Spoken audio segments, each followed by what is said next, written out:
Hello, everyone. I'm Jim Garrison, and I want to welcome you to this session of Humanity Rising. As we delve into the greatest challenge that humanity is facing right now, and that is, how do we stop war? It's something that has been considered since time immemorial, mostly unsuccessfully. But today we're going to turn to the subject once again and hear from those who are calling for mothers and grandmothers around the world to come together to demand an immediate cessation of war. Such a call could not be more important. And I want to call to our collective attention, as we set the context for the discussion today, to an announcement made at the Kiev Forum last Thursday by Victoria Nuland, who's an Undersecretary of State for Political Affairs and in charge of the U.S. policies around the war in Ukraine, where she spoke via video from Washington to the assembled guests in Kiev, announcing that the United States had been working with the Kiev government, the Ukrainian government, for over 6 months now to plan a counteroffensive that's going to start in late June, early July, to coincide with the NATO summit that's going to take place in Lithuania on July 11th. And I think we ought to just pause and take this in. It's the first time that an official of the United States has spoken officially and explicitly that the United States is now actively engaged with Ukraine for the war. So it's no longer the case of the Ukrainians with sort of logistical support by the United States. The United States is now on the ground with Ukrainians, preparing for a counteroffensive that will surely have an impact along the 1,500-kilometer border between Ukraine and Russia. And I think we need to just pause and come to a realization that there's no doubt how this is going to turn out. The United States has the most massive military ever assembled in the history of the world. It's the most lethal, most potent military apparatus known to humankind. It's also worth noting that in the 240 years since the Declaration of Independence in 1776, the United States has been in perpetual war, with the exception of about 15 years that took place in the early 19th century. For over 150 years, there has not been a single year in which the United States has been at peace. It's marked by not only war, but destabilizations, coups, interruptions of elections all around the world. It's estimated that even since Vietnam in the 1960s, the United States has been responsible for between 30 and 40 million people killed and displaced. And if you think about the damage done by the Nazis and the Bolsheviks in the 20th century, they estimate that Hitler was responsible for about 17 million, Stalin for about 25 million. The United States has wreaked havoc on the world through its military and political subterfuge at a level achieved in a very infamous way by both the Nazis and the Bolsheviks. I want to just probe more deeply so we take in the gravity of what's going to take place as a result of this counteroffensive. Russia has made it perfectly clear that they will use nuclear weapons to defend what they've taken in Ukraine. And Vladimir Putin and the Russian Duma, the Russian generals have all said that nuclear war is an inevitable outcome because they consider the seizure of Ukraine by the United States and NATO to be an existential threat, which they've been warning about since 2008. So we're heading into an acute danger moment because it is inevitable that this coordinated counteroffensive in Ukraine is going to have elements of shock and awe, if you remember what happened in Iraq. And the Russian forces are going to be repelled. And nuclear war is going to become an escalating option. So when we talk about war, this is not a hypothetical. It's not something that's happening in far-off Middle East or in Africa where the consequences, like it was in Afghanistan or Iraq, are devastating regionally, but not consequential globally. We are now caught up in an escalating war between the superpowers, the United States and Russia, as the United States also escalates war preparations against China, with predictions by US generals that there will be war with China by 2025. It's not an equal struggle. The United States just last year spent more on its military than the second tier 10 countries combined. That means Russia, China, India, Saudi Arabia, South Africa, Brazil, Iran, up to 10 countries, collectively did not spend as much on their military as the United States of America. And that's why when you think about a counteroffensive against Ukraine, in Ukraine against Russia, there's only one outcome. Nothing can stand in the face of US military sophistication except a nuclear bomb. And I'm being a bit stark because the gravity of our collective situation right now could not be more dangerous. Not since the Cuban Missile Crisis of 1962 has the world been in such a dangerous moment at the prospect of an escalation that could lead to a nuclear exchange. And had that happened over Cuba, most of Europe and Russia and North America would still be uninhabited because of the radiation fallout.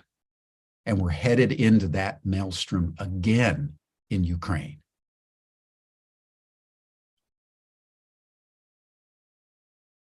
So the call for women all over the world to stand up in some way that is compelling could not be more urgent. And that's our subject today. a direct appeal to the mothers and grandmothers around the world to do what needs to be done in the spirit. If you remember the great Greek play Trojan Women by Euripides 2,500 years ago, where the women around the Battle of Troy contemplated, how do you stop these men from going to war? With the added complexity that it is a woman, Victoria Nuland, that is the most hawkish of the warmongers in Washington.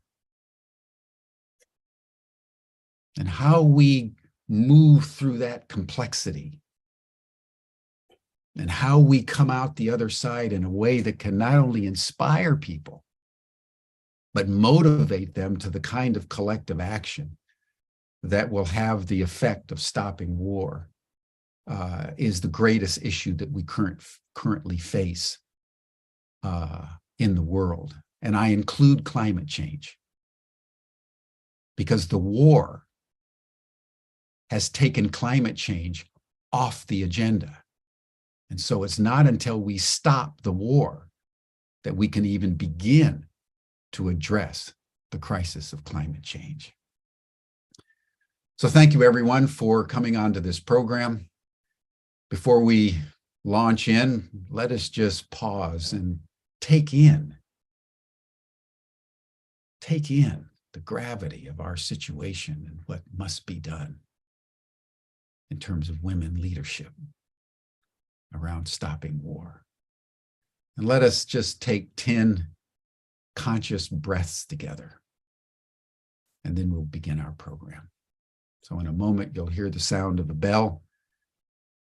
Breathe together for 10 breaths,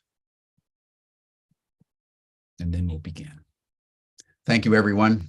Welcome to Humanity Rising.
Thank you, everyone. It's always so good to breathe as one, and now it's my real pleasure and privilege to introduce Ann Baring and Jude Currivan, Elizabeth Williams, and Anelos Smitsman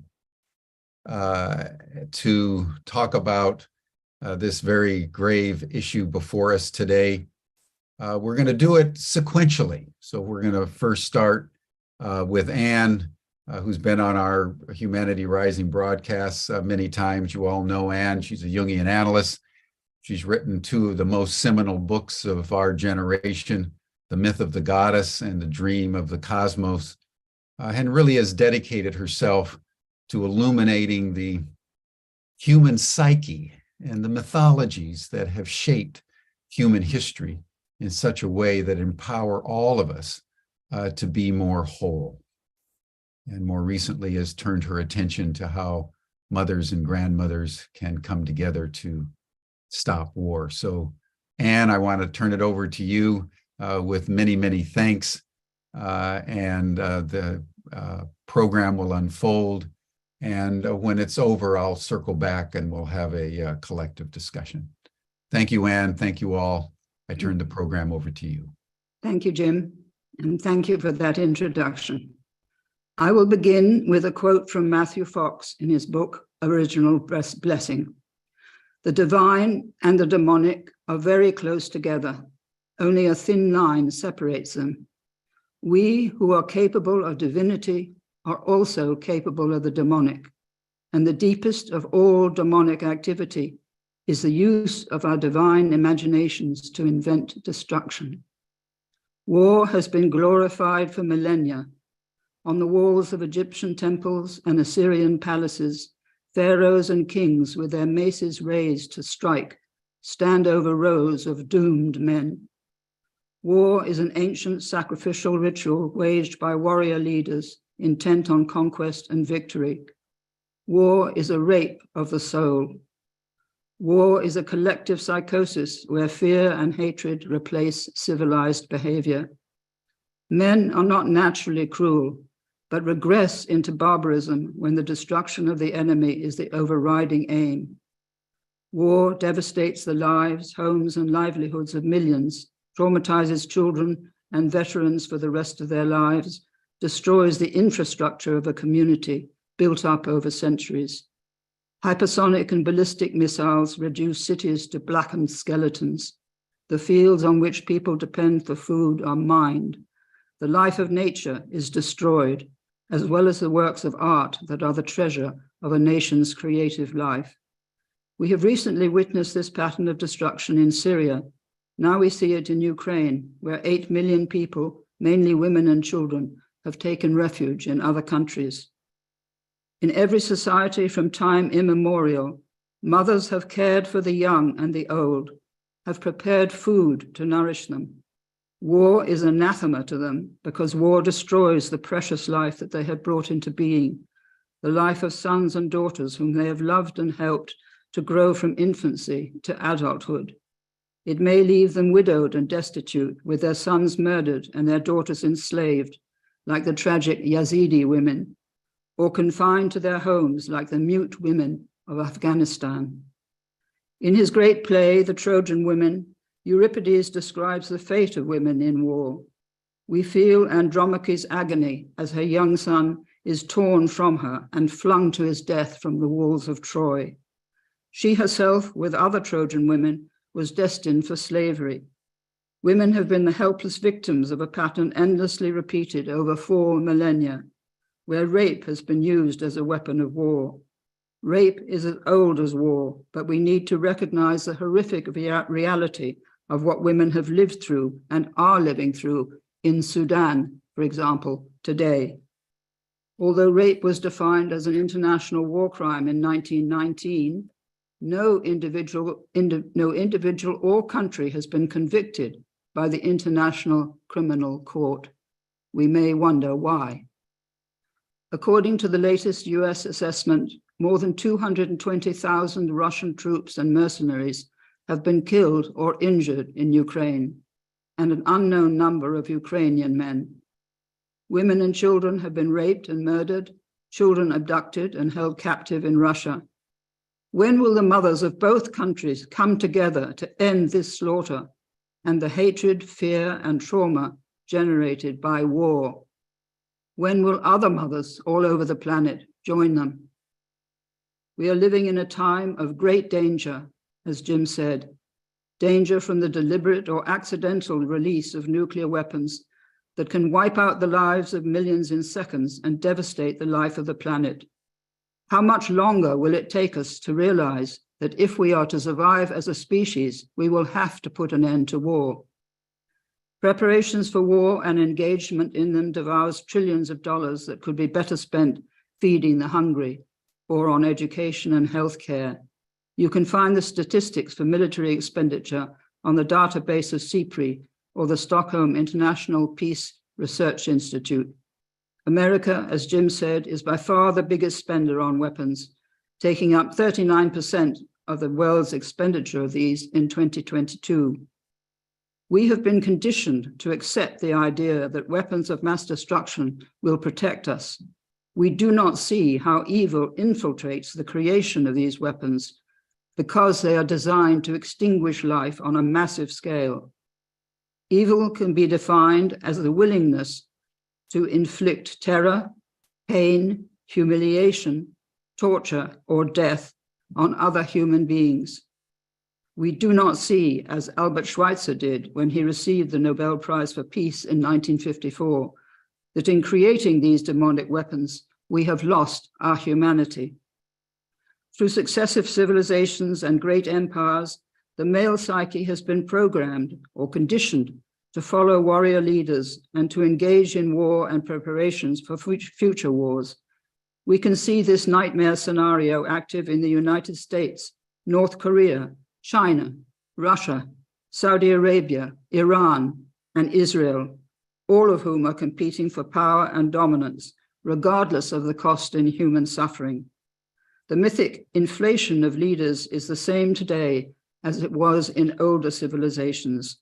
The Greeks named it hubris. Judaism, Christianity, and Islam have used war to impose their beliefs, killing millions by the sword in the name of their God. One of the main reasons for the continued existence of war is that the image of God in these religions has been male, and men have drawn support and power from this fact. The missing divine feminine aspect of the Godhead was deliberately excluded by the male priesthoods of these religions. The silencing of woman's voice and the destruction of the temples of the goddess in which she served as priestess was part of this process. The loss of the divine feminine held in the image of the goddess, once worshipped as divine wisdom and the Holy Spirit, led ultimately to nature being split off or dissociated from spirit, and to the multiple polarizations and conflicts of our world. The great web of life of which nature was the living expression was no longer experienced as sacred. Only the indigenous people have remembered that all life is sacred. It is sacred because spirit is present in every atom of material reality. To kill men and women who are our brothers and sisters is to break the law of life and to injure the body of God. To rape and murder women is to desecrate the embodiment of the divine feminine. The destruction of the life of other human beings, and in a wider sense, the life of the planet and the species it sustains, becomes easier to enact when we no longer realize that we're living within a sacred order. And when the power-driven values that Jesus named Caesar, or the ruler of the world, prevail over the higher values he was trying to establish, values which could, if practiced, put an immediate end to war. Because we are all connected at the deepest level, war inflicts a terrible wound on the collective soul of humanity, a wound that can never heal because of the deeply imprinted traumas it leaves behind in our species' memory, not only with the living, but with those who carry these traumas with them when they die, and even when they reincarnate. These traumas remain embedded for centuries in the collective soul of humanity. Bitterness, hatred, fear, and trauma are transmitted from generation to generation. Russia and Ukraine, for different reasons, are two of the most traumatized nations on the planet. Unacknowledged trauma causes us to repeat the pattern of war. Because they have given us a false image of reality, I need to mention here the doctrines of scientific materialism or scientism that have told us that we are the only conscious beings in a dead, insentient universe that came into being by chance and is without intelligence, meaning, or purpose. This belief system has separated us from nature and dispensed with God, the soul, and our survival beyond death. It claims that consciousness arises from the neurons of the brain and has instilled in us the belief that the planet is ours to dominate and exploit for our exclusive benefit. This ideology has infiltrated science, politics, academia, medicine, and psychology. Ignorant of the fact that the universe is conscious, intelligent, and full of beings who are aware of what is happening on this planet, we have blindly accepted these inadequate beliefs and the unconscious behavior that they give rise to. Because our situation is so fraught with danger, I have decided to publish some of the messages my mother received from 1943 to 65, messages that came from Jesus and St. Francis. During her life, there was no way that she could speak publicly about them, but I will share some of them with you now. They have directed my own life and my work, and they will shortly be published under my name with the title Messages from a Transcendent Dimension. This is how they began. One winter afternoon in New York in February 1943, at the height of the Second World War, my American mother, her sister, sister-in-law, and a close friend met to talk about the life and death struggle that was tearing Europe apart. Suddenly, although the windows of the apartment were closed because of the cold, they heard a roar like thunder, and the glass door onto the terrace was blown inwards by a powerful blast of air. Lightning flickered all around them, although there was no storm. They cried out in terror and went to shut the door, but suddenly felt a tremendous presence in the room and fell on their knees, overcome with awe. They heard a voice which told them to write down what they heard, and the voice said, "Be sure of thy spirit, as I am of being the wine and the bread of the one who is above the fire and the light and foremost." It warned of a future catastrophe for the earth and humanity if the ways of men did not change, and said that this warning should be passed to anyone who was willing to listen. If enough people could become aware of the danger and respond to the guidance that was trying to reach them from another dimension of reality, the full force of the catastrophe could be mitigated or even averted. My mother asked what they could do to help the world, and the answer came in writing: follow your heart. She asked when they should pray, and the answer came: pray at the hour of the despair of the Son of Man. Should they pray in church? Your church is your immortal soul. My mother and her friend continued to meet for some 25 years to receive further messages, and here are some extracts from them. Man is on the threshold of his greatest trial since the day of my coming. This is the time when my teaching has to be fully understood. Humanity has lived for 2,000 years in a state of adolescence. Now it must become adult or sink into general criminality that will bring chaos, confusion, and finally, destruction. If humanity chooses adulthood and responsibility to life, it will have the millennium of peace and happiness, and Earth will join the circle of planets which have already completed their evolution. All the great prophets have been heralding this moment, which is truly the moment of judgment, of which I spoke to my disciples at the beginning of this cycle.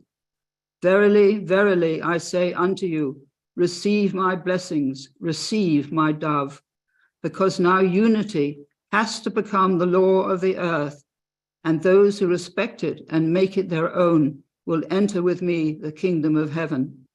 The others will be thrown to the bottom of the evolutionary ladder and will have to start again from the animal kingdom.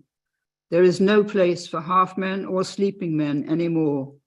Either you are an awakened man or you are no man at all. There will be crisis after crisis that will completely upset the human mind and split the frame of civilization. The wanton thirst to kill will be aroused more and more. For no logical reason, blood is being shed and more will follow. Pray that you be given the strength to resist the madness that will be the fourth horseman of these times. You need to become as wise as serpents and as gentle as doves. Only when men learn not to shed their brother's blood in cruel wars, can the house of God be built on its true foundations. Until this moment comes, shall Caesar unjustly usurp the power that is God's, because those who ought to have chosen God chose Caesar, and you see the results today. There will be greater and more terrible discoveries than the splitting of the atom. More devastating weapons are being worked upon in secret, weapons so powerful that they can reverse the laws of nature. Already you see the results around you of man's presumptuous endeavor to use the elements of matter, not for beneficial purposes, but to destroy life. Destructive energy emanates from places where scientists are working to develop new weapons. This energy affects human bodies and human minds, creating split psyches, which are the equivalent on the human plane of what the splitting of energy is on the cosmic plane. There is a danger of collective insanity. If you mix the waters of knowledge with the thought of destruction, destruction will come. The control of nature, now nearly acquired, can be used for love and blessing, or for malediction and hate. The age of Aquarius is the age of hydrogen, where hydrogen may mean the destruction of this planet, or its transformation into the true Elysium. It would be better for those of this generation never to have been born than, having been born, not to become fully awakened to the moral responsibility of this dangerous yet promise-fulfilling age. Do not offend nature. Do not offend God by tampering with the laws of nature, trying to bend them to your destructive purposes. Every act of a human being must be judged according to the rule: does it offend nature? Does it offend God? Does it injure life? Man has progressed in his intelligence and his mastery of scientific discoveries, but his wisdom and love have not progressed to the same extent. He is as the laborer who knew how to sow, but who has forgotten to put in the living seed, so that when harvest comes, his fields are barren and he suffers the pangs of hunger. Today, man is truly hungry for what he lost, since the words of my apostles died in the rituals of indifference and the greed of those who used my church to serve Caesar instead of God. The result is the destruction and suffering you are witnessing today. The Divine Mother is the Holy Spirit who presides over the new age. Inspired by her, women, through their love and understanding, have been given the task of awakening in men the compassion and devotion to life taught by me at the beginning of the Piscean age. Man, through woman, will realize in himself the sense of his mission on earth and see clearly, as in a mirror, the law of the universe. When that time comes, the secrets of nature will be understood. My death and resurrection were meant to help man to realize his lasting power to survive death and achieve his salvation through devotion to his fellow men. It is necessary for man to know that there is no death for the soul. Only by raising your consciousness to the realization of the oneness of life can you escape destruction and acquire the wisdom rightly to use the power that your intelligence has given you over nature. Scientific knowledge must be raised to the level of this realization. Blessed are those who see behind and beyond the veils of separateness to the divine unity of life. And finally, do not despair over your lack of achievement.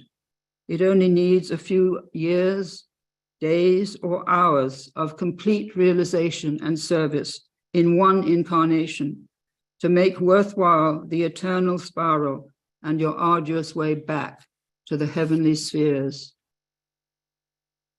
To end, I remember that some years ago at a conference in Vancouver, His Holiness the Dalai Lama, who has spoken for decades about the imperative need for peace, said that the world would be saved by Western women. Women are one half of humanity and hold the balance at this crucial time of choice. the power of millions of women coming together with enlightened men to protect this sacred planet could not only eliminate war, but allow us to write a new story, a story of how we changed our pattern of behavior from one of rivalry and the struggle for power to one of relationship, love, and care for each other and for the precious life of our planetary home. So now I will invite Liz to follow me with her talk. Thank you very much.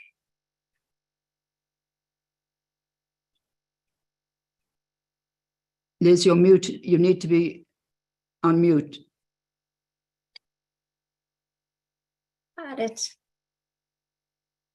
Thank you, Anne. Anne and I met about a year ago. I was co-hosting an online summit, and she was one of the amazing women participating, as was Annalise. And as we were preparing for her interview, we had a number of conversations around topics about which we both felt passionately. This past March, I picked up Anne's book, The Dream of the Cosmos, and began reading where I had left off, a chapter titled War as a Rape of the Soul. I was drawn in by her description of the addiction to war on the planet, the military-industrial complex, and the urgent need to address the insanity. Reading this chapter reminded me of a conversation Anne and I had had. She shared that it is her belief that if the mothers of the world would just say no more to war, we could end it once and for all. I was so moved by the thought of this actually happening that I reached out to her to ask if she was aware of any such attempts being made. Anne responded right away. She told me she thinks about this night and day because she believes it is the only way to break the compulsion to endlessly repeat the pattern of war. But to do so, women and men would have to challenge their unconscious obedience to the call of war. She also told me about her mother's channeled messages that she was in the process of publishing and the synchronistic timing of my inquiry. We agreed that it is time to embark on an initiative to try to awaken the hearts of women to put an end to this barbarous sacrificial ritual, as she calls it. And it must be shared with as many women as possible. So together with Dr. Scilla Elworthy, we drafted the urgent call to mothers and grandmothers. And we included our favorite line from the trilogy authored by Annalise and Jean Houston that says, "This stops now," changing it to "War stops now." It was only later that I realized I had reached out to Anne on March 19th, which is Mother's Day in the UK, where she resides. This was the first in a series of synchronicities that have assured us we are being guided to initiate this movement at this time. But as I think of my experience of war and that of most of my peers, we know very little of the horrors. Other than what we see on our news threads, the realities seem very far away. Yet it occurs to me that in truth, the war isn't just happening in Ukraine or Sudan or in the Middle East. The addiction to war is occurring right in our own homes. We've all been indoctrinated into a culture of violence that seeps in through our phones, computers, and TVs. Our children ingest it to the point of becoming desensitized through endless hours spent staring at a screen or playing video games. It's in our schools, our workplaces, and our communities. The war I'm referring to is the war for the hearts and minds of our children and grandchildren, the war for our very souls. It's a war that is intensifying through increased violence in our cities, censorship in media, unchecked development of technology. It's in the breakdown of the foundational systems that used to provide us security, including education, healthcare, government, and religion. And it's in the degradation of the ground we walk on, the air we breathe, and the food and water we consume. I was recently on a Zoom call with a dear soul sister whose son is graduating from high school. She was telling me about the montage she was creating with photos of his upbringing. She was saddened as she noticed the joyful smiles of his youth were replaced by a more somber countenance as he moved into his teen years. She said she felt like she had given him away to the world. I could empathize with her feelings. Having raised two boys who are now in their 20s, I lived the challenges of attempting to raise decent human beings in a world that seems determined to ensure it doesn't happen. And both she and I had the time and resources to dedicate to parenting. Imagine how many parents around the globe struggle just to survive, much less provide the support and guidance their children need to thrive. As proof that we are not imagining the consequences, the US Surgeon General, Dr. Vivek Murthy, released an advisory last week warning of the impacts of social media on young people and saying, quote, "Nearly every teenager in America uses social media, and yet we do not have enough evidence to conclude that it is sufficiently safe for them, especially at such a vulnerable stage of brain, emotional, and social development. Much of the evidence we do have indicates that there is enough reason to be deeply concerned about the risk of harm social media poses. Children have become unknowing participants in a decades-long experiment," unquote. Mothers know this. We know that our children staring at their screens rather than interacting with their family and peers is not healthy. We know that exposure to violence and pornography will negatively impact them. Just like mothers know that sending our sons and daughters to fight in wars is not in their highest good. So why have we allowed this to happen? Why have we given over our parenting responsibilities to individuals who seem hell-bent on doing everything they can to subvert our role and indoctrinate our children into a culture that glorifies violence and has little to no understanding of the sacredness of life? I believe it's because very often we feel powerless to affect change, victims of a world gone mad. But we are not powerless and we are not victims. Those are characteristics of the wounded feminine, an old storyline that is breaking down. Deceptions and illusions are now being revealed as we are waking up to the truth of who we are through a rising consciousness that is occurring on the planet. We are not just our ego, our false self, conditioned to play small, trapped in a world of needless anxiety, unnecessary suffering, and cultural separation and competition. No, we are so much more. Our true self is divine, a manifestation of source, powerful beyond measure if we choose to believe it. Emissaries of peace, compassion, and justice, messengers of unity and love, called to lead the way forth to our new future. What will it take for us to wake up individually and collectively? And for women specifically, to take back our power and use our voice to care for ourselves, our families, and our communities without interference from outside forces? It takes great courage. It takes commitment, and it takes community. We are being invited into the most exciting journey perhaps ever offered on the planet, the journey into our individual and collective ascension. Yes, we need negotiations at the highest level to end the war and achieve peace in Ukraine and elsewhere. But to end war for all time, we need to get to the root cause. Peace begins in our hearts and in our homes. We begin by healing the wounds and trauma of this life, past lives, and our ancestral lineage, so that together we can co-create a new future for our children, grandchildren, and generations to come. When we heal one, we heal all. When we nurture inner peace, it leads to outer peace.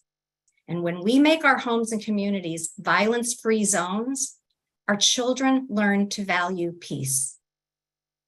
And we are not meant to go it alone. If we are to effect real and lasting change, women need to rise above the separation and division that has been ingrained into our psyche. Regardless of our race, religion, age, or culture, we are all women. We are sisters. We are mothers. We are strong, courageous, and determined. And together, as fierce warrior goddesses of light, we will change this world. Make no mistake about it. The divine feminine is rising, and she naturally leads not from a place of competition, scarcity, and power over, but rather from a place of cooperation, collaboration, and power with. From a place of love and compassion, empathy, and forgiveness. She taps into the wisdom of her heart and the guidance of her intuition. Yet for thousands of years, women's voices have been suppressed and silenced. This stops now. As we move forward to address the myriad issues presenting themselves at this time, what if, as the change makers, way showers, and light workers we are, we consciously and intentionally co-create a new path forward? A new future built on love, compassion, cooperation, harmony, and abundance for all. A co-creation so extraordinary, we can only begin to imagine it. This is our collective once-in-a-lifetime moment. Let's not sleep through it. And I'll end with this quote from Matthew Arnold. If there ever comes a time when the women of the world come together purely and simply for the benefit of mankind, it will be a force such as the world has never known. That time, my friends, is now. And now I will pass it over to our dear sister, Jude. Thank you, Liz. Thank you, Anne. It's wonderful to be with you all. And what I thought I was going to share with you, I'm not going to share with you, because this feels so alive as an exploration and a call. And so I'd like to begin with two small stories, but they seem to speak into what we're exploring together. And firstly, I had an intense dream last February when Russia invaded Ukraine. I woke up from a dream of such mothers and grandmothers and sisters and daughters, indeed, to eventually bring about not just the end of this war, but all wars. But it's more about not just, I'm not a mother. I've never given birth to a child, but I've given birth to other things. And we're capable of giving birth, whether we are biologically mothers or not. And also, I would say that it is the divine feminine that is rising in all of us, in our collective psyche, which means that it's not just coming through all of us as women.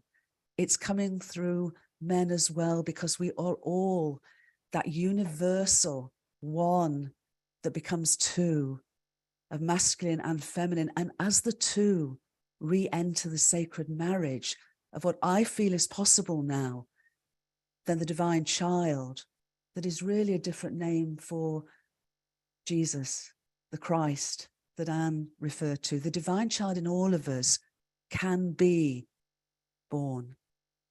And I would also like to bring up to date the power of women in this way, because Jim talked of Euripides, but in the early 1970s, three women, Mairead Maguire, Betty Williams, and Kieran McCowan, came together in Northern Ireland to create a movement for women for peace.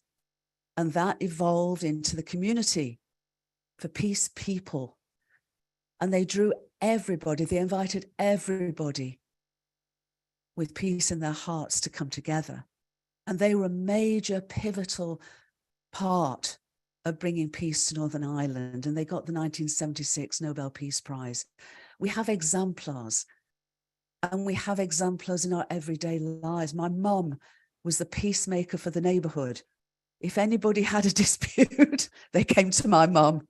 And with the wisdom of Solomon and many other wise people, Mum balanced with a loving heart and an open mind, and without imposing blame, brought people together. And this is what I feel is our call that we're all sharing now to do.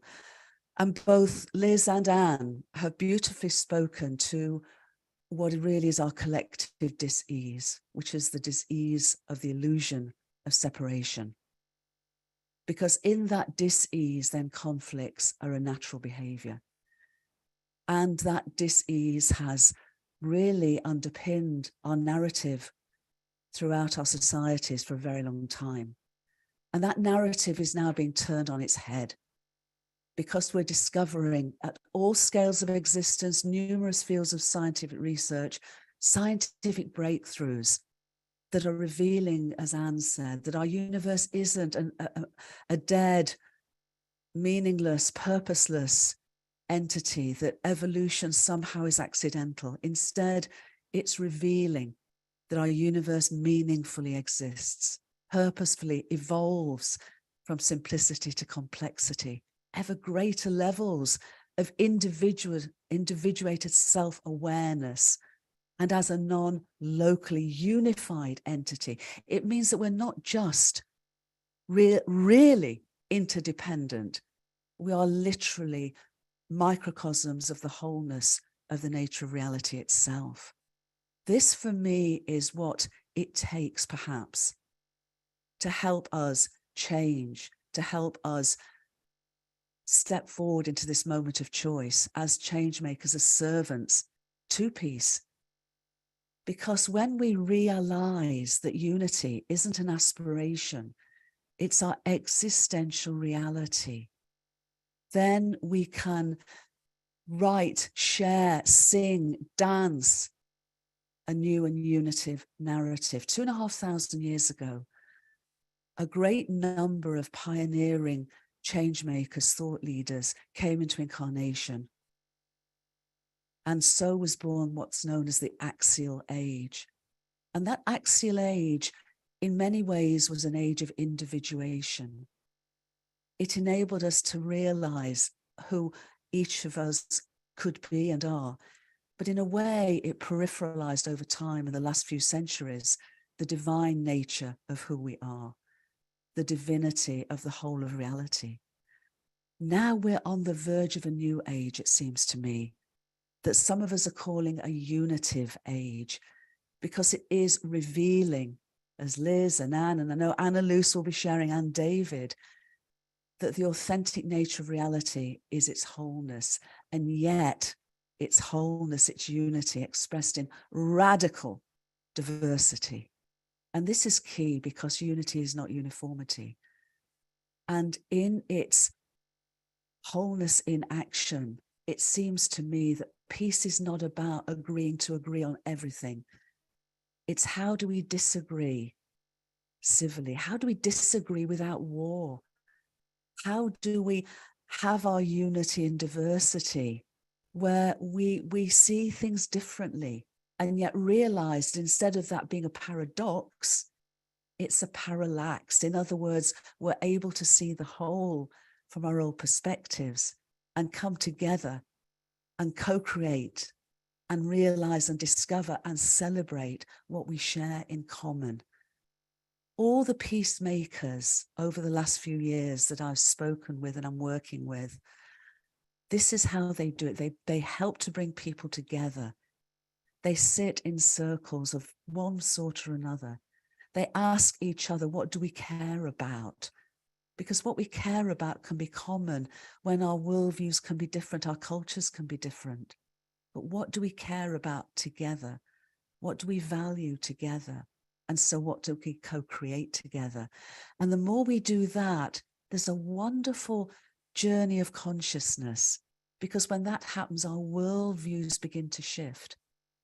And if we come with a worldview that is progressively whole, our behaviors naturally shift. It's a dance.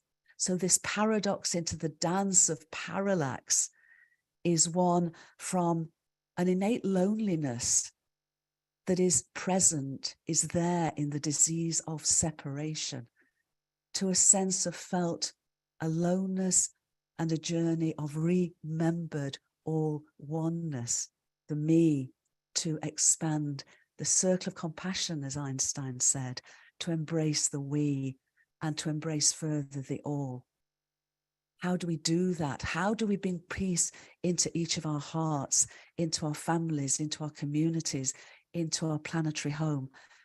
And one of the ways that I've been, encouraging us to do that is to act local, to bring peace as local as we can bring it, feel global, expand our sense of peace to encompass our planetary home and all her children as a living, sentient, evolving part of a living, evolving and sentient universe. And then think cosmic. because that is the nature of the reality of which we are microcosmic co-creators. There are two things I'd like to say beyond this, because I'm very conscious that we're running tight on time. One is that in my experience, we can't impose peace. Peace is an invitation to inclusion. I found that out because in 1994, I was part of a humanitarian convoy that went across Europe and down into Bosnia-Herzegovina, into the very heart of the Bosnian War. And I was there because for the previous 6 months, I'd be saying, they've got to do something about this. They can't go on like this. This is appalling. We must do something about it. And one night I got a very clear message. Well, what are you going to do about it? And so I raised some money. I hired a truck. I filled it with baby clothes and baby, humanitarian aid. And I went as part of a convoy to a children's hospital in a place called Mostar. And the day we took the aid into Mostar, it was raining.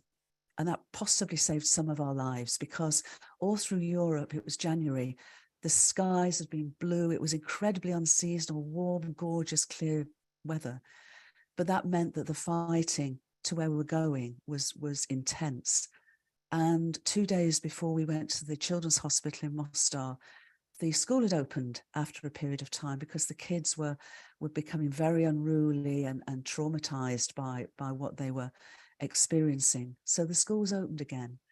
And that afternoon, a sniper killed 2 children in the schoolyard. And we went into there, and because it was raining, the snipers had the day off. And we took all of this aid to the doctors and the nurses and the children in that hospital. And I realized then, with the incredible dedication and love of those people for those children, men and women, doctors and nurses, the divine feminine radiated in that place. And it was a place of sanctuary, and it was a place of love, and it was a place of peace within the turmoil of war. But for me, it made me realize that we can only invite peace into our hearts. And it's only with peace in our own hearts that we can then serve peace in the family, in the community, in our world. But it seems to me that we now have the opportunity to do this. It seems that what's playing out, whether it be in Africa in some places or Ukraine, that is the part of our collective psyche that is still deeply traumatized, as Anne said and Liz, from the dis-ease of separation. We now have the evidence that converges with universal wisdom teachings to show us that that notion is fundamentally wrong. And we also now have, as a result of that evidence and that convergence, a unitive narrative that can underpin and frame us in what do we stand for now and what do we choose now, where peace is the natural outcome of an awareness and of a unified nature of reality. So I would invite all of us to come together, framed and underpinned by unitive narrative, framed and underpinned by the love in our own hearts, to radiate that. And as Connie and many others on the chat are saying, it's our frequency of love that actually then radiates out in ways we have no notion of, other than our intention to help bring about peace in the world and heal the trauma of what we have undergone without blame, without judgment, but through truth and reconciliation and love, and a call to inclusivity, and more than that, a call to unity in belonging, because we all belong to and with the whole world. So with that, thank you all. Thank you, everyone. And I'd love to pass to my dear friend, Anne-Luce. Wow, thank you. Thank you so much, Jude. And thank you, Anne and Liz and Jim as well, for everything you've already presenced, and looking forward to hearing David soon too. Just like Jude, I'm just going to speak into what's alive for me in this field, because it's really potent. It's also a lot to take in. You know, when you really listen to what has been shared here, where we are right now as a humanity, and what does it really mean? What does this mean for all of you? What rises up within you as you listen, as you let that sink in?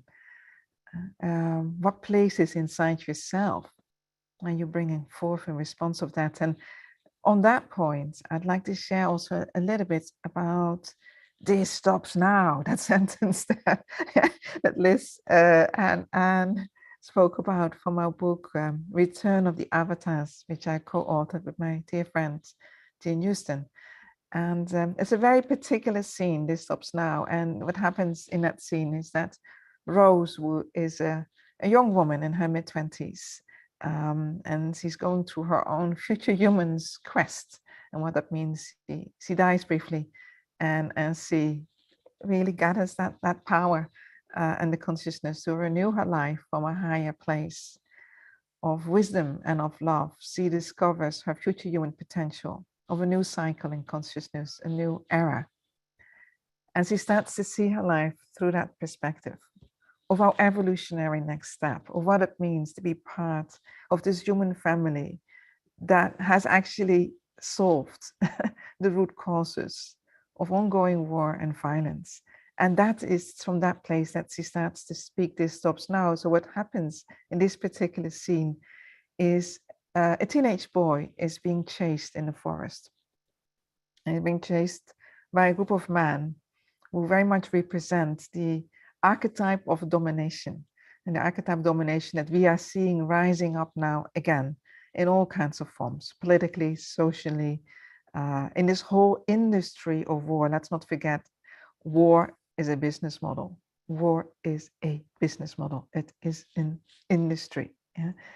So as that is rising up, and is this scene of this teenage boy that's crying out for help, in Rose rises up that guardian spirit, that very, very strong power. And she has experienced that far in the future, humanity has matured to the point that we said, no, we're not solving our conflicts this way. We're not going to kill each other just for resources and domination. So she speaks from that consciousness and that crystal clear knowing of that time will come, of a maturer, wiser humanity that's learned these lessons and had said no more. So in that moment, as he's confronting this archetype of domination representing by these men that are chasing this boy, and they are beating him up, and the boy is really in severe danger. She feels rising up within her the coming together of the power from our evolutionary next step, the determination and the strength of Mother Earth, the incredible sense of guardianship, of standing for a new pattern, and this great knowing that even these young men who are chasing this teenage boy are under this spell of violence. They are not in touch with their greater humanity. So she picks up the stick from the forest floor and she confronts these men using her martial arts training. And in that moment, everything comes clashing together, including the thunder. And with that power, when she feels this stops now, she puts her stick to the ground and says, no more, this stops now. And I'm sharing that because I would like you to feel that power, man and woman, all of us together. Feel that power, the power to stop what's not okay, the power to stop this violence, this madness, this spell that we've been under for such a long time, and to stand there as a guardian for life. And that is very, very different from the culture of the warrior that believes they always have to fight something or someone else in order to break a cycle. When we are standing in life from the power of guardianship for life, and then we stand in circle and we reach out, there is an incredible, incredible strength that comes forward, but also a shield of protection. And a shield of knowing from such a deep place what's the right thing to do. and what it is that we have to say no to, and what we have to take a stand for. And this is why I believe that this moment in time, as some parts of the human family are heading again for another cycle of insanity. And how interesting we are. Political elections are coming up again. Probably no coincidence. So as part of our human family, some of them are still in this madness, under this spell, are acting out that archetype of domination and division and disunity. They're doing this with the same consciousness that is in us. We are one consciousness. So when you stand for this pattern of life, when you stand for the guardianship of life, when you yourself represent that future of our evolutionary next step, it's also a way of saying no to the consciousness that is still stuck in the cycles of violence, of not allowing that to manipulate you. So there's an incredible power in our collective intelligence, in our collective wisdom, in our collective consciousness. And we are all stewards of that. So even just here, sitting here together in this conversation, for all of us who are listening, we're together in that field. We are a field, a powerful force. And it's really up to us right now how we are going to direct that, what we are going to say yes to. And then see through the pattern of violence and war in all of its different ways. Look also about, where do you spend your money? Who and what are you supporting? Where are your standards? How are you leading with your values? Undo the business model of war and violence. And truly unite for this beautiful, thrivable future and world that is our responsibility to bring forth. Nobody else's. And don't put it just on the shoulders of the children. That's not fair. So often I hear, oh, well, the younger generations, they're going to solve it surely. No, it's up to us. We all have that power, and we need to apply that power together. And with that, I'd love to bring it to David to hear your wisdom. Thank you.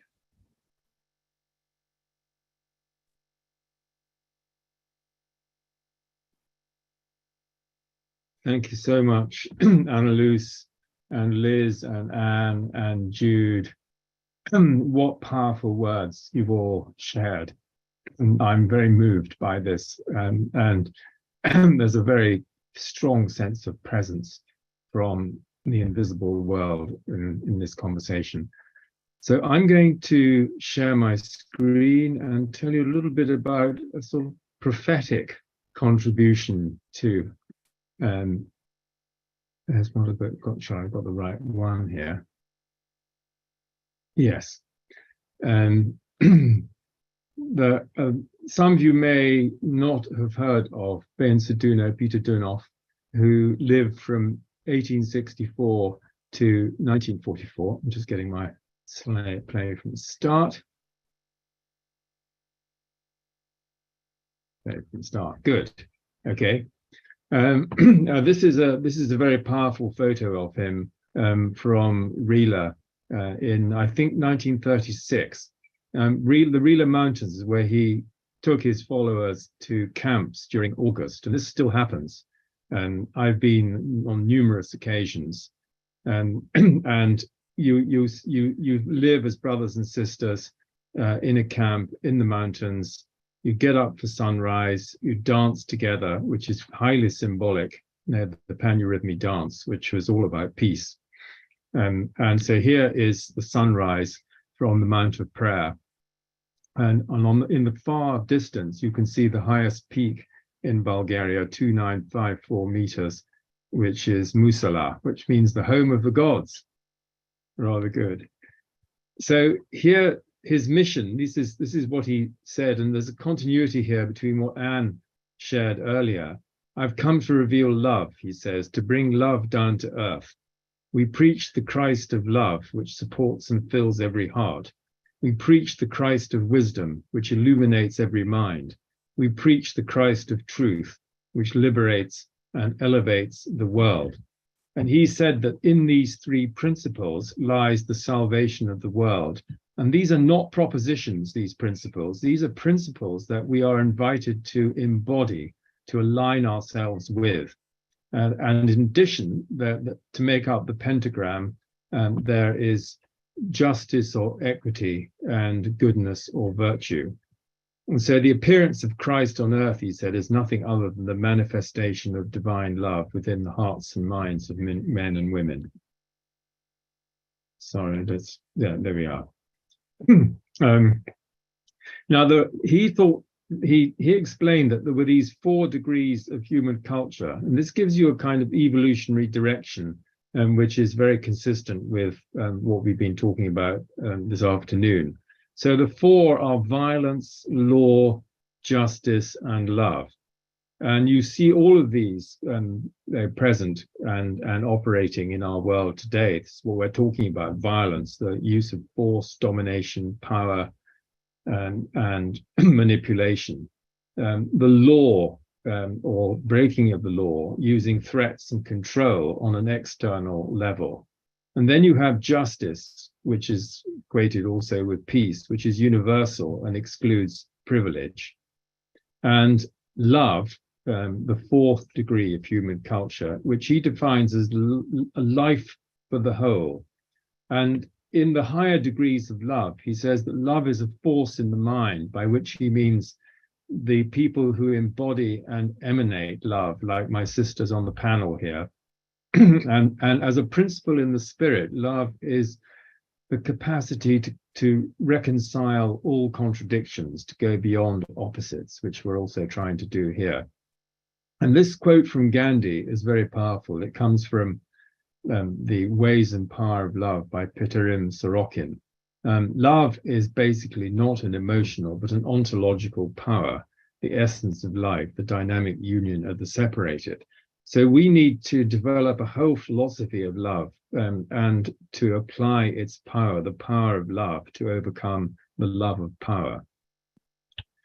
Dönhoff was very strong and prescient on the role of women, and he gave a number of talks. And one of these is put together in a small book, which I think is available in English, called The New Eve. And I'm just quoting directly here, because I can't improve on his message. Do not separate woman from life. In other words, do not separate love from life. A woman symbolizes love. By the concept of woman, one should understand a human being who can give birth to the most beautiful form, who can give rise to the greatest force, and who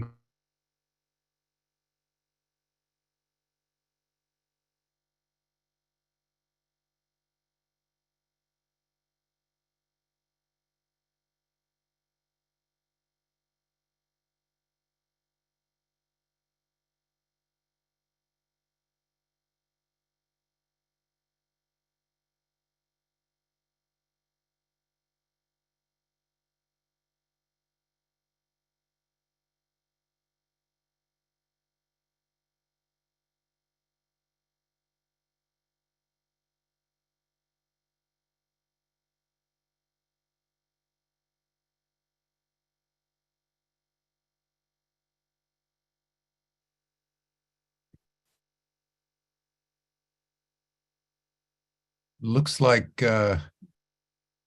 David cut off. I'm back. Sorry, I've moved on to my phone now because everything is thunderstorms. Oh, there you are. Okay, carry on. Yeah. Okay, I'll have to go back to sharing the screen. Share screen. There we are. I'm not sure where I got cut off.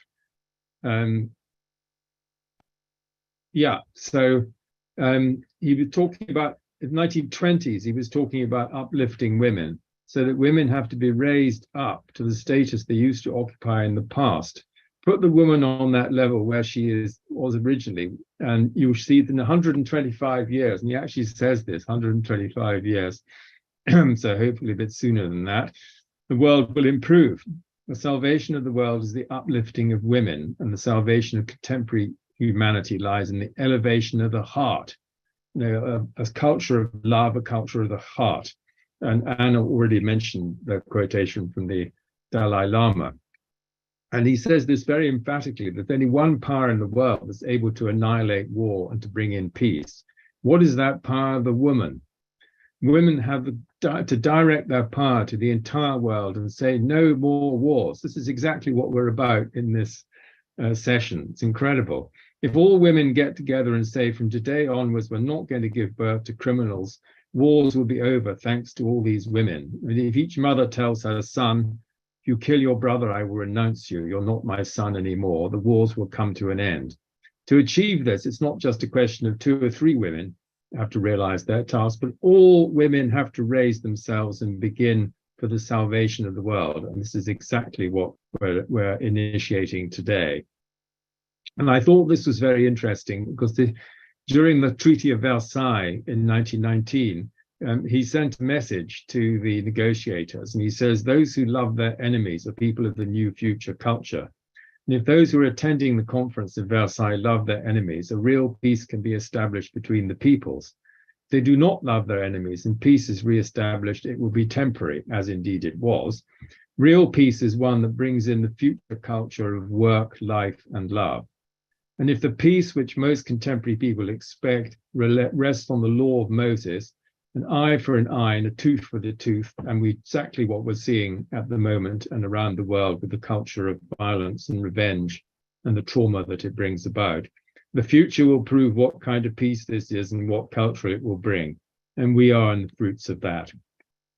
So he explained that the current culture is one of intelligence, and the direction of travel is to try and become an even more intelligent but clever and not wise culture than we already are. Well, the new culture he forecasts will be based on love, and it can happen in 2 ways. It can happen through an awakening of consciousness, and Chris Bache has a very similar vision here, an inner transformation, a new wave, or it can happen through path of suffering, through catastrophic breakdown. And so we have to work for the awakening of human consciousness, because we don't want everyone to have to go through catastrophic breakdown, but if that's the only way for the new to come in, then that's how it will happen.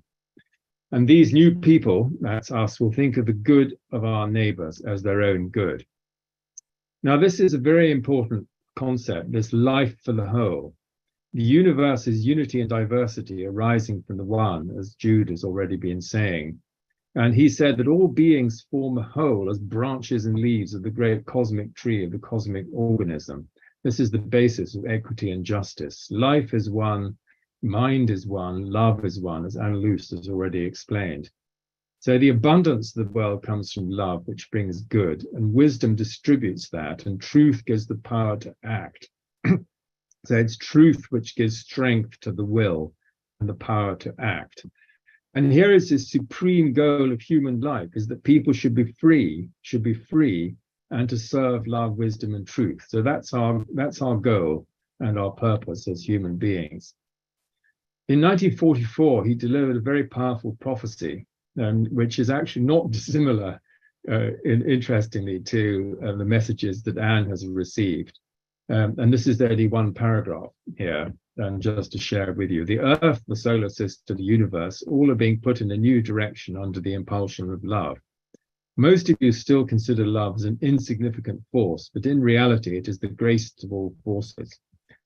Money and power continue to be venerated as if the course of your life depended upon it. And he's writing in the 1940s, for goodness sake. In the future, all will be subjugated to love and all will serve it. But it's through suffering and difficulties that the consciousness of man, human consciousness, will be awakened. And that's what we're going through at the moment. And so my vision here, and his vision, was the oneness of life and consciousness leading to an awakening, which is individual and collective, and working towards regeneration of Earth systems, which, again, everybody in this call will be concerned about.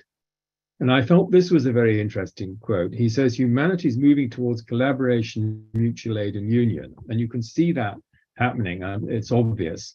But the question is, he says, knowing how to harmonize liberty and the collective, liberty and solidarity. And this is a huge issue. because you've got individual freedom at one end, and then coercion and communitarianism and the WEF agenda at the other. At first sight, these seem to be mutually exclusive. Their harmonic coming together as the idea of humanity through an inner bond, he adds, can only be attained through life for the whole. So this is life for the whole is based on this understanding of the oneness of life and consciousness, the oneness of mind, and the oneness of love. And then this is a blessing, just to end. This is his blessing. May love abide within you, the love which brings peace, joy, and gratitude. May the love of the Holy Spirit shine within you. Rejoice in the Spirit. The Sun of life is a radiance eternal. May my peace abide in you who dwell in divine purity. May my light and love be always within you, disciples of life. And this is my book, Prophet for Our Times, if you're interested in finding out any more. So click exit. Sorry about the interruption. I hope I didn't miss a slide, but I might have.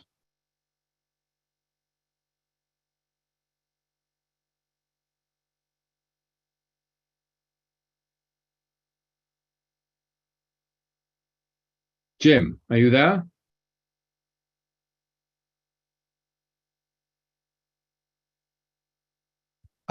Yes. I thought we were going to conclude with Anne reading the declaration. Ah, excellent. Yes, back to you, Anne. I'll switch myself off. Yes, and I will pull that up just one moment. Then I'll circle back. Splendid session, everyone. Wow.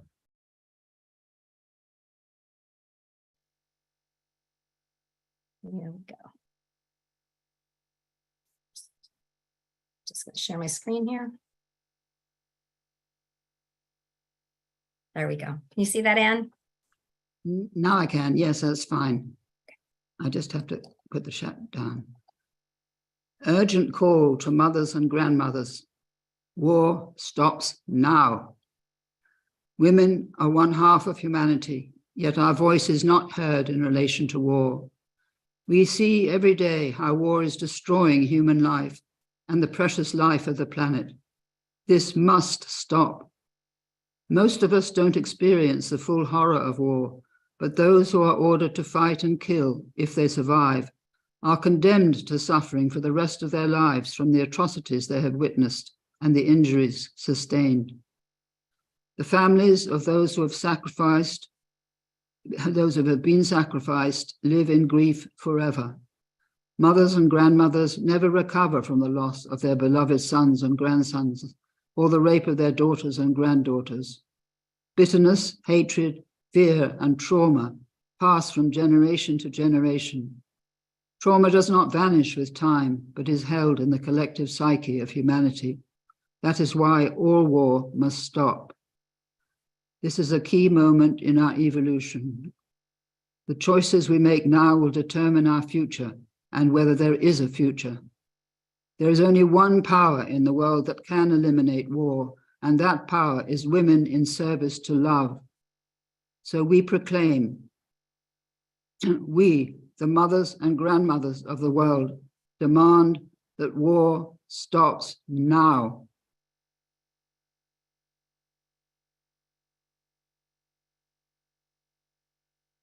Thank you, Anne. Thank you, everyone. This has been very, very powerful statement, and it echoes, the Trojan women in very, very powerful ways back 2,500 years ago. It's been a perennial challenge of how to include women in the discussion about war for many thousands of years. And I want to open up our discussion about that against that backdrop of a very ancient conversation about how we do stop war and the role that women can play in that endeavor. So far it hasn't been particularly successful. And now we have a situation around the world where women, want to enter into the military and be treated completely equally with men.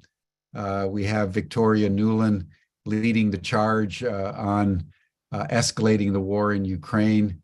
So I want to just ponder that with all of you in light of what the Dalai Lama said, as you pointed out, and that it's only women, and particularly Western women, that are going to save us. So how do you women, and then welcome your comment, David, how do you women square that seeming contradiction of an ancient conversation that so far has not brought an end to war, and with also the increasing participation of women now in war, and yet without women's active participation, war won't stop. So it feels almost like a koan that we have to wrestle with, and would just love to deepen that dialogue with all of you.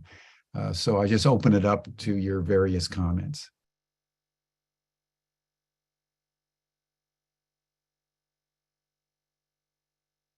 Well, if I may say, I think that what Jude was speaking about, and Anna Rosa, we have to raise our consciousness to a higher level where we see things in a different way from the point of view of our unity and from the point of view of our evolutionary destiny, which we're absolutely ignorant of because we're not taught anything about it.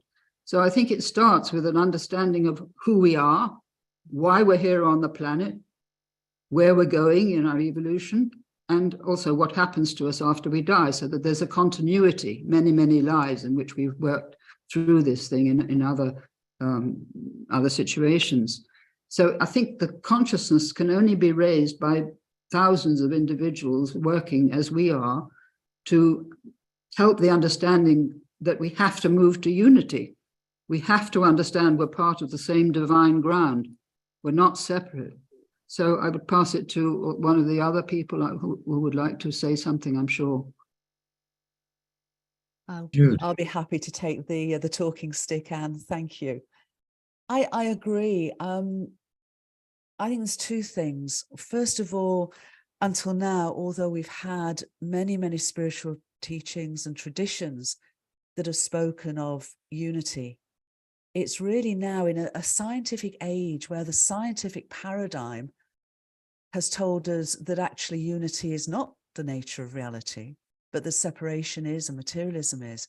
That scientific paradigm now is proving to be fundamentally flawed. At the very least, wholly completely, unsustainably limited and incomplete, but fundamentally flawed. And so what we're now getting is the evidence, as I mentioned, across so many scales all scales of existence and fields of research that show us that unity is our existential reality. People may not have noticed it, but last year in 2022, the Nobel Prize for Physics was given for 3 researchers who had been researching the universal nature of wholeness, of non-local unity for decades. And that prize, the physics prize, is not given for other than settled science. There is no contention. There is no debate on this now. It's filling in and joining the dots because we now have that settled science that indeed unity is our existential reality. I think the more we can share this, the more we can actually share this statement, the more we can share the unitive narrative that Connie kindly posted on the chat a while ago. We now have the tools. We have that staff, Anna Luce, that you mentioned in the story. We have the staff that we can actually ground and say, this is where we stand. This is our authentic reality. And from that unity, from this unity, born in love, lived in love, we can move forward together. We can link up and lift up together.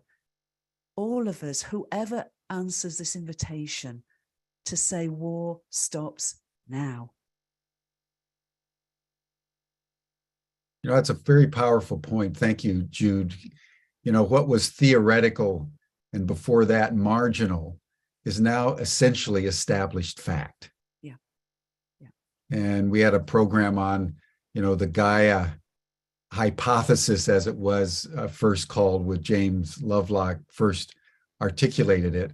And now it's the Gaia theory, and more being received as fact, that the Earth is a living organism and we're in a implicate order that binds us all as one. And as you're saying, and just working out the consequences of this elevates our consciousness to the level where war becomes obsolete, just metaphysically. And so those are very important points. Thank you. Thank you. Anelos, what would you add to this? Yeah, I want to give us some more tools with hands and feet for how to make war obsolete. So for those of you who are interested to learn more about this archetype of domination, you can also look up Moloch as a game dynamic and archetype. So what does the Moloch game dynamic does? It always gets us to sacrifice our future, what's really for the collective well-being, for short-term gain. And if we're looking at the whole industry of war and violence and our political and economic systems, then we can actually see two root causes underlying also the climate crisis, for example. One is a massive failure in coordination, and the other one is a massive misalignment of our collective intelligence potential. Misalignment because it's not the short-term, long-term are misaligned, the person and the collective are misaligned. And then coming back, if you're adding that to coordination failures, you can see that for a long time, humanity didn't have the tools to coordinate in a decentralized way, how we collectively decide on how we create our resources, how we distribute those, how we create inclusive economies as well. But we're now in a different age. So there's an incredible innovation happening also in the economic and digital domains by giving people the tools to be able to decide together, and also to properly align our collective intelligence potential with ethical, for example, ethical AI, not the AI of Moloch. And it's our job to train that AI, become a parent even for that. Yeah. So look up for all of us here, what are actually also the tools that are available for us now to start creating these new systems and new ways, and also new governance systems, new ways of deciding together that make that whole industry of war and violence obsolete. And I think that's kind of the next application also of this consciousness that Anne is speaking about, that Jude is speaking about this as well, all of you. And so really ask yourself that question from that consciousness of that unity. What actions can I take? What are the tools that can I apply? How can I help drive the innovations that makes that possible? Scale it, share it, link it up across the world, because we are at a very, very powerful rite of passage point now as a humanity. Yeah, thank you for that. A rite of passage is exactly right. We got to get this correctly aligned, or we may fall off the cliff. That's in the nature of rites of passage. You got to get through the eye of the needle. So thank you for that. Thank you. Elizabeth, do you have any comment on this matter? Thank you. The only thing I would add is, the question of why hasn't it happened already? I think the reality is women, when they have stepped up into leadership positions, have stepped up into the patriarchal model. So they've done their best to fit into the model that exists right now. There's been not enough attempt to bring the divine feminine into leadership, and that's men and women. But we ask, why is nothing changing when you see women in politics, you see women in the corporate world, you see women in leadership positions, you see women in the military. But if you go in as a leader and are indoctrinated into the existing system, nothing changes. So what we really need to invite women to is, yes, please step up into leadership positions, but do so from the divine feminine approach, which I touched on some of those qualities. So that's all I would say at this point. Well, I'm going to hear from you in a second, David, but I'd like to push that, Elizabeth, in light of what Sheila Hash's pointing out in the chat that it feels as though women's entry into the military is an attempt of the feminine to be recognized and honored, perhaps a stepping stone for the new feminine genius to ultimately arise to a higher level of consciousness. Now, just to probe what you're saying, just one step further, how do you imagine women in the military, women fighting, shoulder to shoulder with men in the foxholes and on the front lines around the world? How do they apply feminine consciousness to war? Is that possible? That's a great question. I'd love to hear this. My dear friend Sheila making that comment. I would love to hear what the suggestion is there. I mean, personally, I would say don't enter the military. I don't think that's the place where peace is going to be manifested. So that's my personal opinion. But if they can be in places of leadership in the military where they can actually promote peace, that's wonderful. But can they do that in a system that is so patriarchal and where you are so taught to be obedient? You don't have a voice. You cannot be rebellious. You cannot present an alternative voice. I don't believe in the military. I think you can in government. I think we're starting to see that with women who are stepping up in leadership positions. I believe you can in corporations, where you can start to propose different policies that are beneficial to not only shareholders, but to the earth and to all peoples. So I think there are places where women's voices can be more powerful. I'm not sure the military is the place to go, but I'd love to hear what Sheila has to say on that. Well, I would just say that as someone who refused the draft during the Vietnam War, I would tend to agree with you. I think there's a certain impulse toward democratization and the eliminating of gender differences in all sectors of human society. Yeah. But there's one sector where everybody should refuse to enter, not only women, but also men. And I would just note that the Vietnam War was the only war in recorded history. The only war in recorded history where the young men en masse refused to fight. It wasn't enough to stop it, but with Iraq, with Afghanistan, and et cetera, it wasn't repeated. It seemed to have been a unique phenomenon of awareness that tragically wasn't built upon and expanded, and here we are, right? Where we are. So, but this is just an interesting point for feminists to contemplate, whether the military is a domain where women should enter at all, and whether they should, a true feminist should be encouraging the men to keep out as well. So anyway, just something to ponder. Everyone. Right, Jim, and I think really that's what Anne and I what our message was. Yeah. If mothers could discourage their sons and daughters from going that direction, that's what needs to happen. That's one piece of it. Yeah, David, if you want to make a comment on this, and then I have one more question. Yes, thank you. I think one thing that we can do in practical terms is get a petition up in one of the platforms, and that will give it some traction. So the actual statement could go. I mean, I don't know who has relationships with the various avars and so on. Or maybe you put it on more than one platform, because women need to know, they need to know about this, and the mothers and grandmothers, and they need to be able to support it. And unless we have a public petition of some kind, which starts to create a movement, then most people sitting at home, we're 90 on the call, will never hear about it. And so that's one point. The second point is that this is a more general one, but it's the context of where we are, is that if we're moving towards, being realization of our oneness as humanity, there are two tracks that it can go down, as Lewis Mumford pointed out in his book, Transformations of Man in 1957.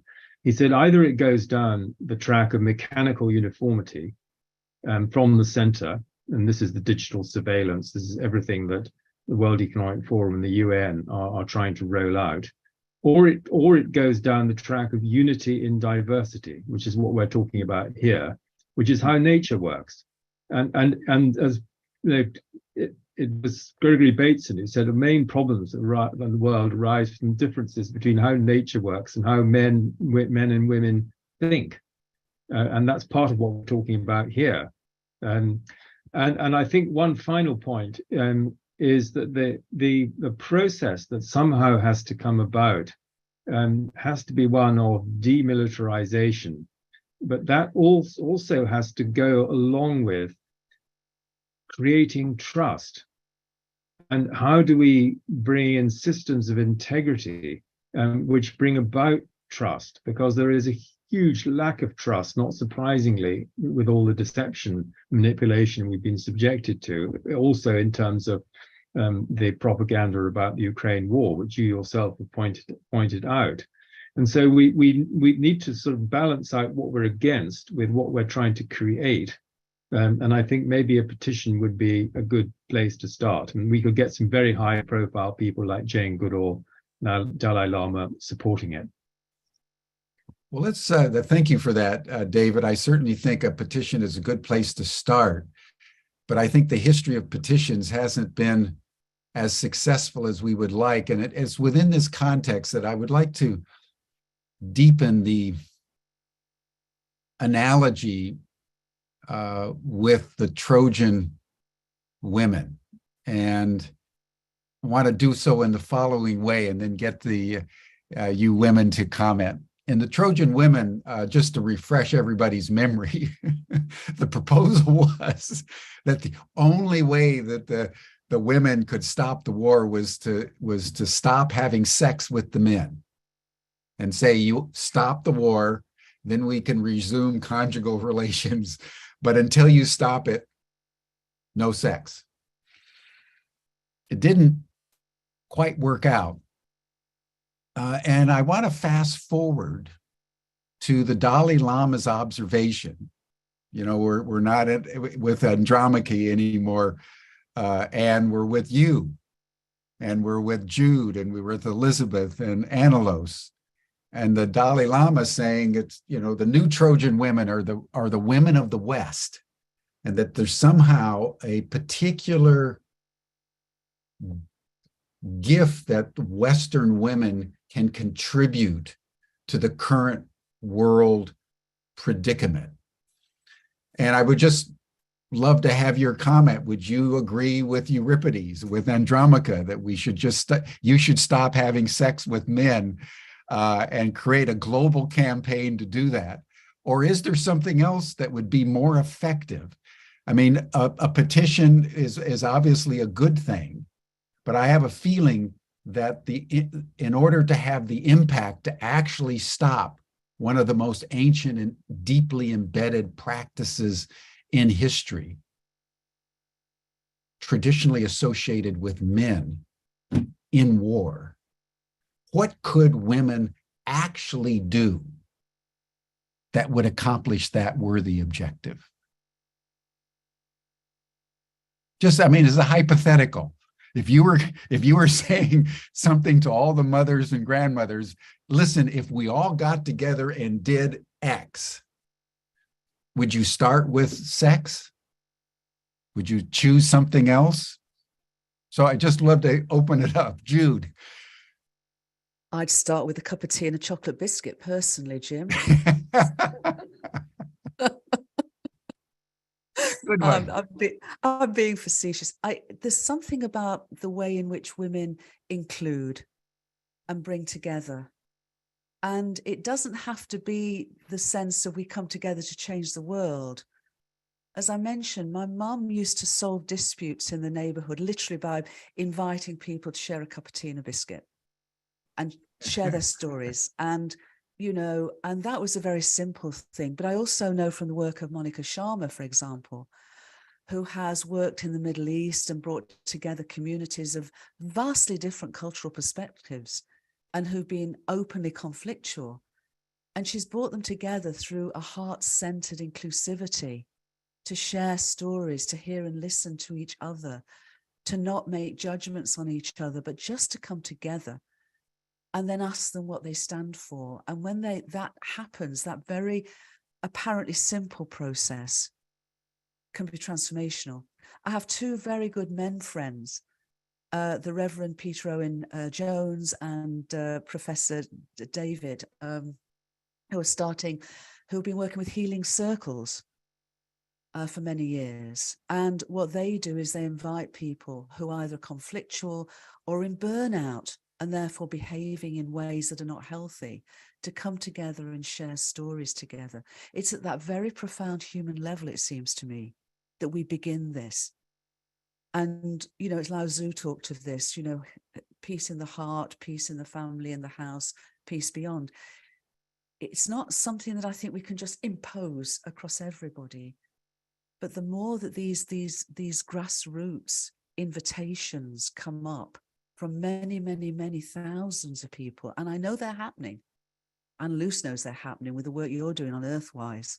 Yes, I know that all of us are involved with many, many initiatives who realize exactly what we're saying and are inviting people in a very simple, a very homely, but nonetheless potentially transformational ways of just beginning to see each other from the other's perspective. Because when we do that, it begins to show us, you know, we see the other as separate.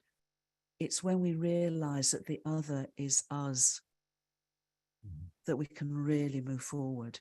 So I don't think it's a one size fits all. I'll leave it to the others to decide whether they're going to stop having sex with men. Anne, over to you, I think. Help me out here. I think I can't help you out, Jude. I think what you've said is absolutely right. But I think that we're in such danger, very, very great danger. And I think it may be that wakes people up when they see that the thing is imminent, perhaps happening this month or next month, or certainly before the autumn. That will, I think, bring people together saying, what can we do? What can we do to stop this horror that's about to land on us? I think that there's an element there of action through fear, if you like, or through seeing what might happen, as Jim said. Also, I think that I hope America will get rid of that dreadful Biden and bring in Kennedy. And that would make a huge difference because it would possibly challenge the whole industrial military complex, which has been going on, as Jim said, for, I don't know, 150 years, to just stop it in its tracks and say, we will not give any more money to this nonsense. Something like that would be another way of dealing with it. But we did our petition because we thought, well, this was a beginning. This is a focus, if you like. Yes. We don't know how to take it further because we don't know where to put it. Avaz is probably not the place, although it could be, but I don't know of any other organization which would put it out to reach millions and millions of people. So I'll stop there. Sorry, I don't think it's I think it's both and. I think there are so many levels to this. And I guess what each of us are doing in our own work is coming back to what is mine to do and the amazing work that you and Liz have been doing together to get the statement out, which obviously I know we'll all support as much as we possibly can. The incredible work that Jim and David and Luce is doing, all of us and everyone on this call. So I guess it comes back to what is ours to do, what is mine to do.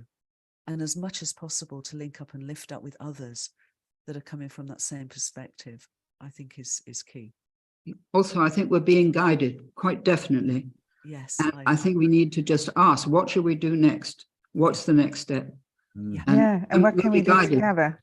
Exactly. Exactly. How can we link it up? So to make that really concrete, like Anne and Liz, we are putting out for World Unity Week 16 pledges for planetary civilization. We can add on our website your letter or any link to wherever people can sign, so that we can link that up with what we're doing, then what you're doing, then it's going to amplify that even further. So that's also, I think, and that's a feminine way to me also of creating peace, is that collaborative spirit, linking up, getting really creative about it.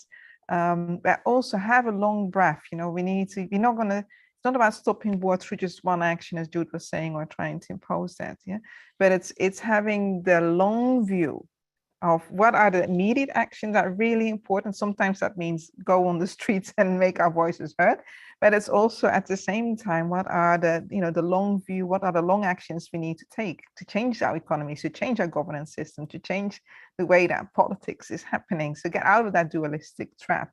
And this is also where women as builders, women as weavers, those skills are incredibly important. And I'll just add my piece here, just to circle back. The quote that Western women will be the ones to save the world, essentially. I just want to say there that I think the intent there was never that the Western women have some sort of something greater that other women around the world do not have. I think the intent was to say that Western women may have the resources to be able to do something. And I think that's very important. Very good point. So I want to also invite women all over the world. I think, as mothers and oftentimes working mothers, we sometimes feel, I was alluding to this in my talk, that we sometimes feel like there's very little we can do.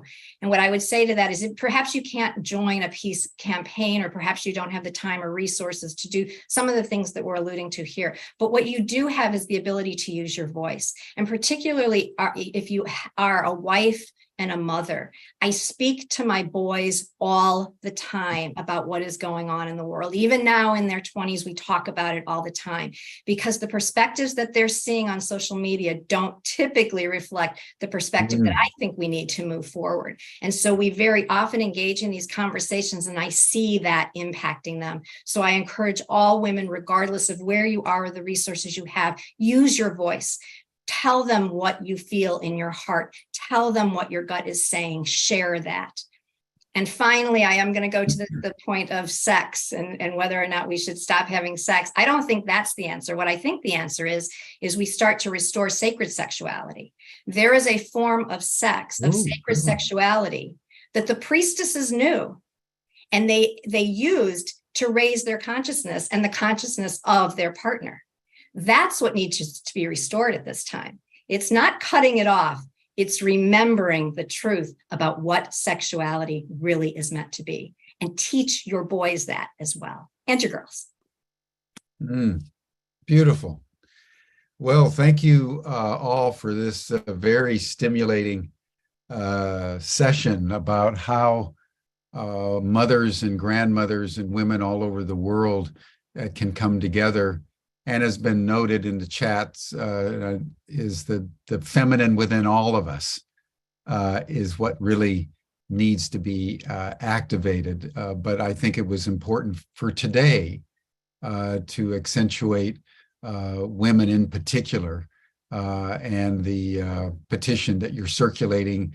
We at Humanity Rising at Ubiquity University were much smaller than what you're looking for, and only reach a couple tens of thousands on our list. But to the degree to which we can circulate anything, and I don't know whether there's a web page that people can go to, but as soon as things are at a level, we're happy to do what we can. And I know Unity Earth and other consortia of organizations are similarly motivated. We're happy to have you back on Humanity Rising at any time to speak out and to solicit.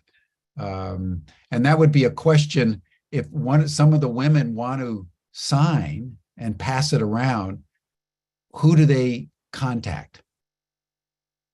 Is there one of you who's serving as a point person? I see, and we do not know yet. We are not there yet. Okay. It was really just the beginning, the foundation setting. So that's where we are now, is what is the best next step for us. And we are, as always, looking for the guidance that has been shown to this point. So we will keep you informed as we learn more. Yeah. And I would just say, as we close, in the spirit of the fact that this has been a conversation for several thousand years, I think it would be really an interesting exercise for women to think through, in the spirit of the Trojan women, what would be a dramatic action that, if taken, by women around the world as women would stop war.